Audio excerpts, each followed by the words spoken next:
পরিবারের দুই সদস্য এইচআইভি আক্রান্ত হবার ফলে দ্বিতীয় শ্রেণীর শিশুকে স্কুলে ঢুকতে বাধা দেবার অভিযোগ উঠেছে। এমনই অমানবিক ছবি ধরা পড়েছে আরামবাগের গোঘাটের একটি স্কুলে, যার ফলে স্কুলে যেতে পারছে না ওই ছাত্র।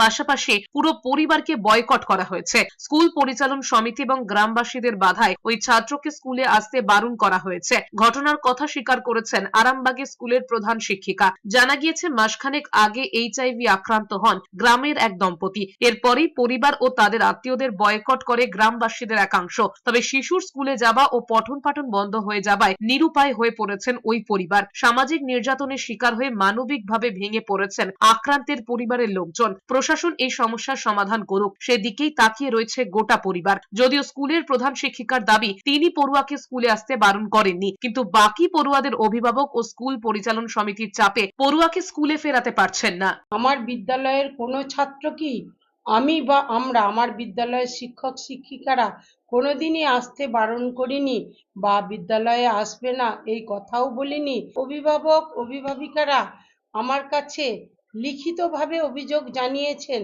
যে যদি ওই বাচ্চাটিকে আমি স্কুলে আসতে দিই তাহলে তাদের বাচ্চারা কিন্তু বিদ্যালয়ে আসবে না, পঠন পাঠনে অংশগ্রহণ করবে না। আমরা প্রশাসনিকভাবেও এটাকে আলোচনা করেছি যাতে কোনো রকম ওখানে সুষ্ঠু পরিবেশ, অশান্তি না হয়, বিশৃঙ্খলা না হয়, এবং তাকে সামাজিকভাবে যে বয়কট করা হচ্ছে এটা ঠিক না।